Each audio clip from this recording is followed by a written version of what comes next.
Hoje aqui no nosso caso, né, a gente vai abrir o Evangelho ao acaso, que não existe acaso, né? Então ele vai cair em alguma mensagem que hoje nós precisamos ouvir, né? Como eu disse também na semana passada, eu pedi para aqueles que quisessem, né, trazer o Evangelho para acompanhar também. Então, no Evangelho, quem quiser acompanhar, é o capítulo 18, tá? Que é muitos os chamados e poucos os escolhidos. E aí o item que caiu aqui já é os comentários dos Espíritos, né? Os que dizem Senhor, Senhor. Vocês acharam aí, quem está com o Evangelho?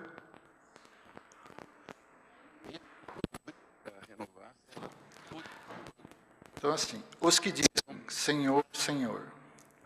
Nem todo o que me diz Senhor, Senhor entrará no reino dos céus, mas sim o que faz a vontade de meu Pai, que estás nos céus, que entrará no reino dos céus.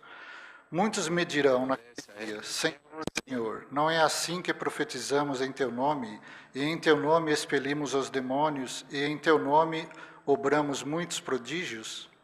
E eu então lhe direi, em voz bem inteligível, pois eu nunca vos conheci, apartai-vos de mim, os que obrais a iniquidade.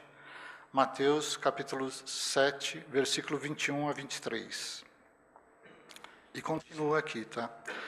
Todo aquele, pois, que ouve estas minhas palavras e as observará, será comparado ao homem sábio, que edificou a sua casa sobre a rocha. E veio a chuva e transbordaram os rios, e assopraram os ventos e combateram aquela casa, e ela não caiu, porque estava fundada sobre a rocha.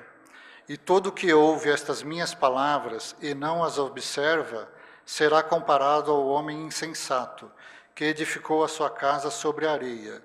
E veio a chuva e transbordaram os rios, e assopraram os ventos, e combateram aquela casa, e ela caiu, e foi grande a sua ruína.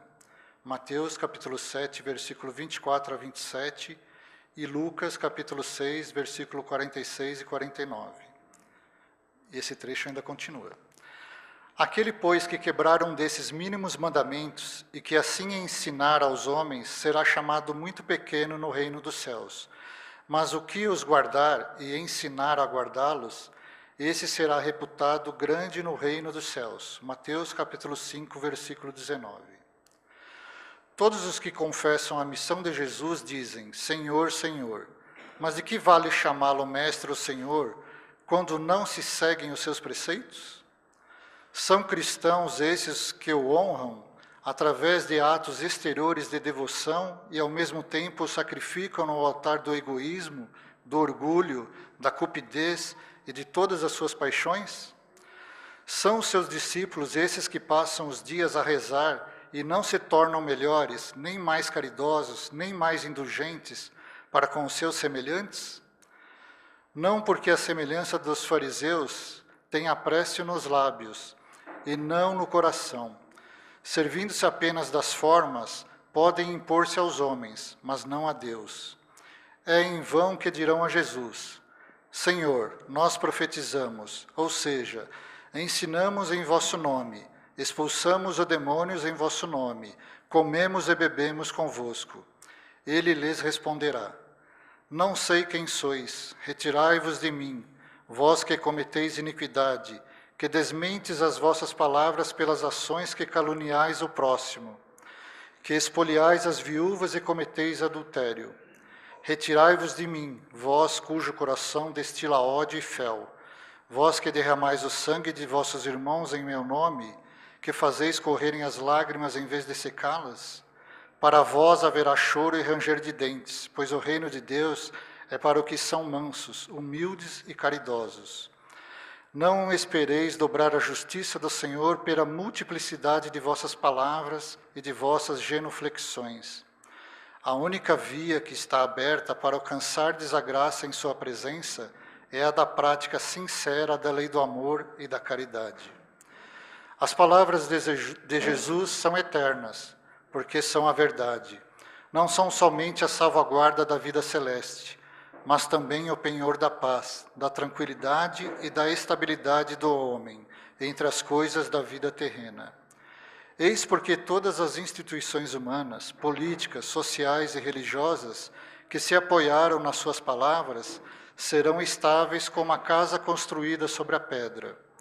Os homens a conservarão, porque nelas encontrarão a sua felicidade, mas aquelas que se apoiarem na sua violação serão como a casa construída sobre a areia. O vento das revoluções e o rio do progresso as levarão de roldão. Agora a gente vai passar para os comentários, né, do que foi dito nesse trecho do Evangelho. Tá? Até que vai ser fácil falar, porque, na realidade, eu já vinha comentando, eu vinha no carro com a minha sobrinha, a gente vinha falando mais ou menos sobre isso. E é assim que o plano espiritual trabalha. Ele dá a nós a chance da gente praticar dia a dia as facetas do Evangelho, nos menores atos. Estando com quem a gente ama, estando com os nossos amigos, não importa, onde quer que seja, você pode ser um representante do Evangelho e levar aos outros a palavra, levar aquilo que você recebeu, que você aprende. É dessa forma que a gente pratica e divulga a mensagem do Mestre. Então, não são coincidências que acontecem em nossas vidas. São objetos que a gente tem que trabalhar para que sejam doados e entregues aos demais. E o que nós conversávamos exatamente sobre os aspectos do mundo moderno e sobre a maneira com que nós nos comportamos no nosso dia a dia. Esse trecho do Evangelho vai nos mostrar de uma maneira clara que nós praticamos e fazemos coisas que não condizem com a realidade espiritual. Agora, não é porque nós sejamos más pessoas, que nós não somos dignos da palavra do Mestre, mas simplesmente porque no nosso dia a dia nós construímos nossas casas na areia. O nosso comportamental é baseado naquilo que a gente aprende do mundo material. Quando criança, quem é o melhor? Você vai entrar numa briga, quem é o que sai bom na história? É aquele que bate. E aquele que apanha? A atitude daquele que sofre as consequências é a covardia? Ele se ausenta? Qual é a visão das pessoas sobre o que nós praticamos no dia a dia? Ela é baseada naquilo que vivenciamos através de mensagens de televisão, cultura que a gente aprende no dia a dia. E o que a sociedade nos ensina? A dar valor às casas na areia. Ela nos leva a querer sempre mais e mais comprar, vivenciar, aprender aquilo que a sociedade define como correto. Agora, e as leis divinas? Na visão de Deus, qual é o maior e o melhor? Apesar que Deus não mede, Ele não fica me comparando com o outro. Ele não fica olhando se a minha atitude foi melhor que a o outro, porque para Ele não tem tempo. Um dia nós dois vamos praticar a mesma coisa, um dia nós seremos o mesmo. Então aquele que evitou a briga, ou aquele que foi para a briga, o que é na visão divina o correto? Hoje, quem aqui dentro ou em qualquer outro lugar, na sua vida, já não tomou atitudes que não gostaria de ter tomado? Quando faz as suas reflexões, fica olhando e falando, puxa vida, não devia ter falado aquilo, ou não devia ter feito aquilo. E fica sempre aquela mágoa, aquela mácula, porque você é contraposto com a realidade dos outros. Tente você mudar e ser melhor. Você vai ver que os demais vão até estranhar. E é muito provável que até tentem barrar a sua mudança, porque eles estão acostumados e estão numa zona de conforto que diz respeito a você mesmo. Como mudamos as pessoas? Isso é uma das coisas que a maior parte de nós fica pensando. Como fazer o outro mudar? Quando, na realidade, a questão que se coloca é como fazer a nós mesmos mudarmos? Como nós fazemos para sermos melhor? Em sendo melhor, você vai dar o exemplo. E não vai precisar mais confrontar quem quer que seja. Fazendo aquilo que você considera o mais importante, só que sob o ponto de vista da casa construída na rocha. Sob um conceito espiritual, sob uma filosofia de vida diferenciada, sobre uma maneira de proceder. Assim sendo, de uma certa forma, nós estaremos construindo o nosso alicerce, dia a dia, momento após momento. Cada atitude, cada pensamento é um tijolinho a mais que nós colocamos em cima da pedra. Se eu fiz um bom alicerce, com certeza esta casa não cai. Agora, se meu alicerce foi construído de maneira desorientada, descontrolada, se eu não fiz o que devia, como é que eu quero depois, lá na frente, chamar Senhor, Senhor? Ele vai dizer: sai de mim, todos vós. Bom dia a todos. Na realidade, um dos grandes desafios que nós temos, né? A gente já tem aí há quantos anos, há quanto tempo as mensagens de Jesus tão acessíveis a gente, né? Quem quiser, lá embaixo tem todos os livros, tudo. Só que assim, o conhecimento ele também requer responsabilidade, né? Porque o ignorante ele é perdoado por não conhecer. E a partir do momento que a gente toma posse de um conhecimento, esse conhecimento nos embute automaticamente responsabilidades. Porque uma coisa é eu colocar a minha mão no fogo sem saber que o fogo queima. A partir do momento que eu sei que o fogo queima, então eu vou sair, estou me arriscando a sair queimado, né? Então, assim, um dos grandes desafios nossos, na realidade, é aproximar a nossa fala da nossa atitude. Nós falamos muito, os discursos são muito fáceis, falar para o outro o que o outro deve fazer é muito fácil, mas embutir isso em nossas vidas, tornar as nossas palavras atitudes, é o nosso grande desafio. Porque falar qualquer um fala, mas o que demonstra realmente quem somos é o que praticamos. Porque palavras sem ações, elas são vazias. O próprio Mestre Jesus, ele não veio para construir cartilhas, ele veio fazer, ele veio nos mostrar que é possível. Leve o tempo que for, mas é possível. Só que precisa começar. Nós ficamos na nossa faixa de conforto, vamos dizer assim, na nossa zona de conforto, né?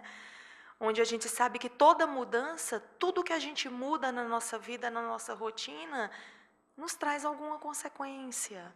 E muitas vezes por medo, por insegurança, nós preferimos ficar onde a gente já conhece, mesmo não estando satisfeitos. Então, tudo aquilo que a gente não está gostando, tudo aquilo que a gente sabe que precisa ser modificado, tem que gerar em nós uma mudança. Porque se a gente não muda em nada, como que as coisas à nossa volta vão se transformar? Então, o conhecimento está aí, está à nossa disposição, né? Você pega esse evangelho, o evangelho no lar é algo maravilhoso, é algo transformador, né? Disse que onde 2 ou mais pessoas falar em nome de Jesus, ali Ele estará. Ele sempre está conosco. Mas você se dispor a buscar esse aprendizado, ali tem tudo. Tem a resposta para todas as nossas dúvidas, para tudo. Só que a gente precisa ter um olhar olhos de ver, como se fala, né? Não é a gente chegar, a gente sentar, escutar as pessoas ler algumas coisas, comentarem e depois ficar por isso mesmo. Cada um de nós pode pegar um evangelho quando chegar em casa, dar continuidade ao que foi lido aqui, procurar compreender melhor. A internet nos auxilia muito isso hoje em dia. Você joga lá tal passagem da Bíblia segundo o Espiritismo, e lá já vem opiniões de várias pessoas, tem palestrantes no YouTube, tem as palestras aqui da Fraternidade, no site da Fraternidade, elas ficam lá todas à disposição. Só que a gente precisa se dispor, a gente precisa começar, sabendo que tudo nos traz uma responsabilidade. Do mesmo jeito que quando a gente não faz nada, a mudança não acontece, quando a gente começa a trabalhar nesse objetivo, as coisas vão aparecendo, vão surgindo. Então, eu acho que o grande desafio realmente é esse. É a gente não ficar com palavras, né? Palavras soltas, palavras perdidas. Não. A grande realidade é a gente colocar o bem em ação. Porque o bem, ele está dentro de nós. Existe em nossa consciência essa partícula divina, que quando nós encarnamos, nós trazemos toda essa bagagem e essa centelha divina, ela está em nossa consciência. Cada um de nós, por mais errado que acha que esteja agindo, por mais coisas erradas que imagine que está fazendo, mas habita um ser de luz dentro de cada um de nós. Procurando entender e depois, principalmente, procurando pôr em prática, faz muita diferença no nosso dia a dia. Então, é bem recomendável mesmo vocês começarem a fazer isso. E, para não falar, só falar, né? Eu queria comentar que ontem eu fiz na minha casa, eu faço de sexta-feira. E ontem, um dos temas que eu estudei ontem, né, que dá para colocar hoje também, foi da fé raciocinada e da fé cega. E quando eu comentei isso com os meus familiares que estavam presentes fazendo, cabe um pouco o que está acontecendo no comentário de hoje, né? Que muitos são chamados e poucos são escolhidos. E os caminhos que levam a Deus são vários, né? Eu comentei no meu comentário ontem. Nós temos os evangélicos, temos os protestantes, né, evangélicos, temos os católicos, temos diversos, né, caminhos. E cada caminho, eu acho que dentro da sua proposta, procura levar um pouco do sentido espiritual para todas as pessoas. Mas assim, quando a gente tem aquela fé raciocinada, a gente consegue compreender e tentar discernir melhor se aquele caminho realmente nos está fazendo progredir, ou se a gente está ligando no automático e fazendo as coisas só porque estamos sendo conduzidos. E a Valéria falou aqui, né, que ninguém muda ninguém, mas eu acho que as religiões acabam conduzindo de maneira, às vezes, errônea as pessoas. É claro que cada um está no seu estágio de evolução, mas Jesus fala assim, nesse comentário de hoje, que muitos estão recebendo e muitos depois falam: Senhor, eu fiz várias coisas em Teu nome, eu profetizei, eu fiz milagres, fiz curas, e Jesus fala: afasta de mim, afasta que eu não te reconheço. E aí, colocando isso para o nosso dia a dia, a gente vê muitas religiões, muitas seitas, em que as pessoas que estão lá procurando a Deus estão com muita boa vontade, estão precisando realmente do fruto do Evangelho, estão precisando de uma palavra amiga, estão precisando se melhorar.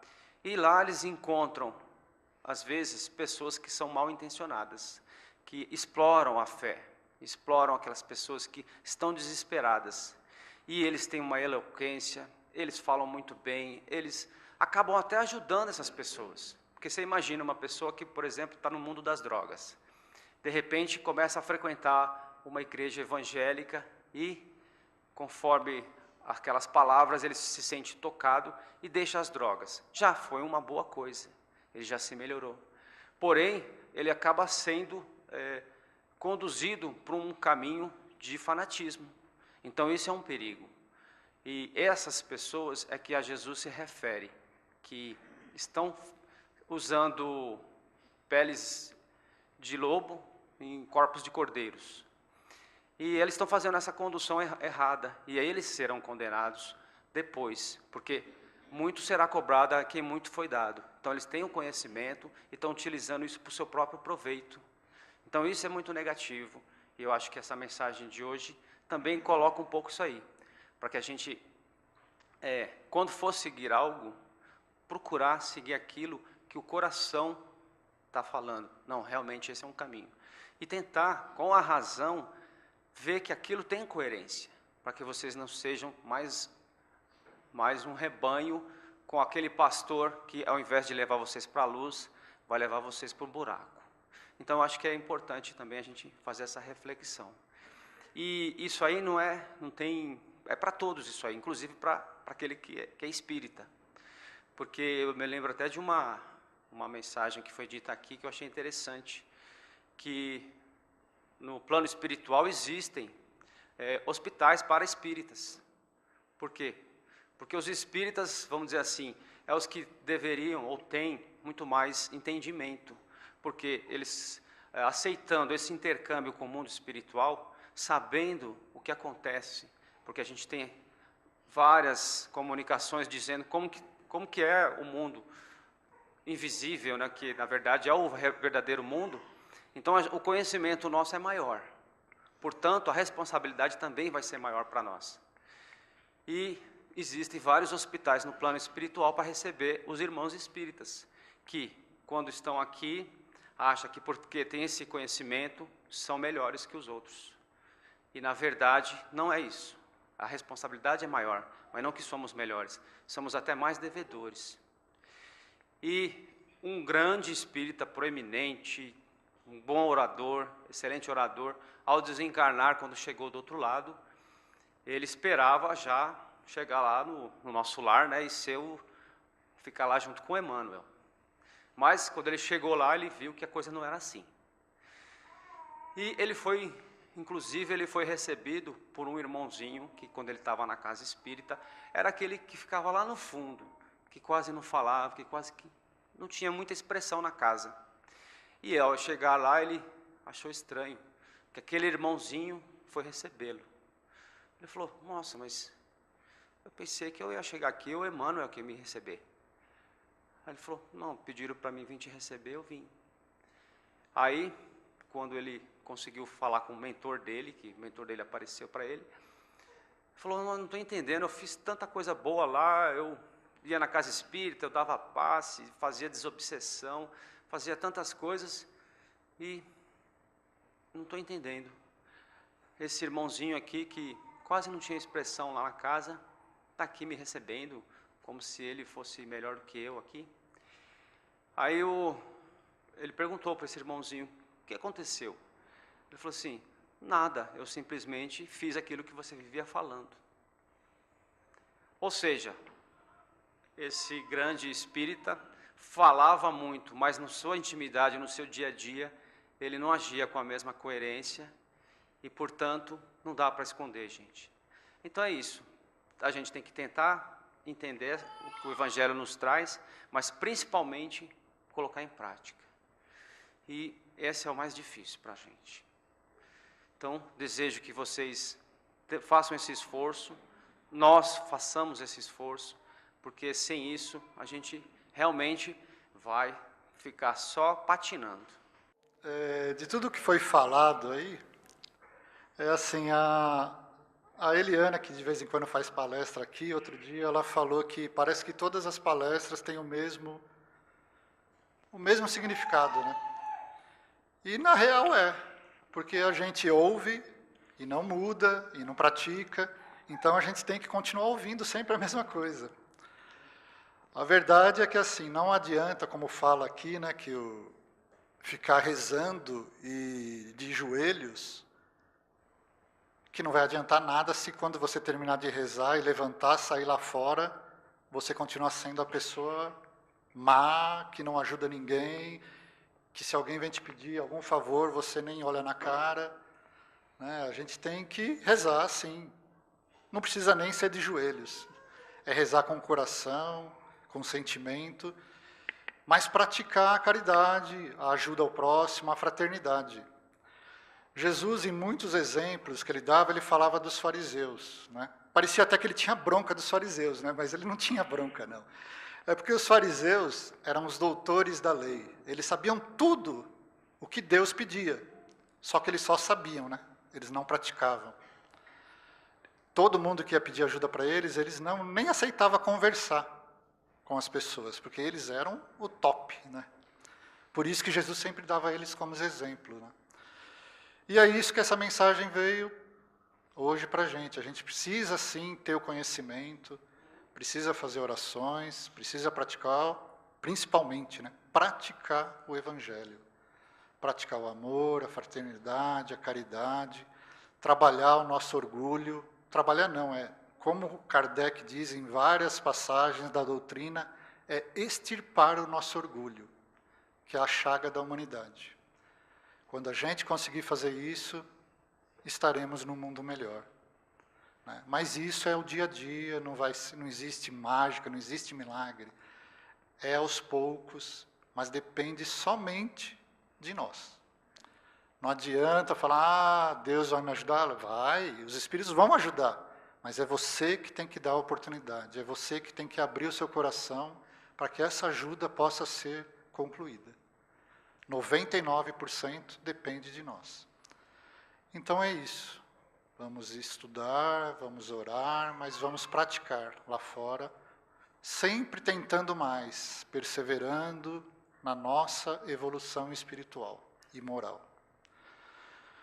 Bom, como todo evangelho no lar, né, depois da leitura e dos comentários, se faz uma prece final. Né? E eu peguei uma prece aqui que eu gosto muito, porque eu acho que ela sintetiza tudo isso, o amor, a fraternidade, a humildade principalmente. É a oração de Francisco de Assis. Então eu peço a todo mundo que feche os olhos, quem souber a oração que me acompanhe também, mas que seja de coração, elevando o nosso pensamento até Deus. Senhor, fazei-me instrumento de vossa paz. Onde houver ódio, que eu leve o amor. Onde houver ofensa, que eu leve o perdão. Onde houver discórdia, que eu leve a união. Onde houver dúvida, que eu leve a fé. Onde houver erro, que eu leve a verdade. Onde houver desespero, que eu leve a esperança. Onde houver tristeza, que eu leve a alegria. Onde houver trevas, que eu leve a luz. Ó Mestre, fazei que eu procure mais consolar que ser consolado, compreender que ser compreendido, amar que ser amado, pois é dando que se recebe, é perdoando que se é perdoado e é morrendo que se vive para a vida eterna. Que assim seja, graças a Deus.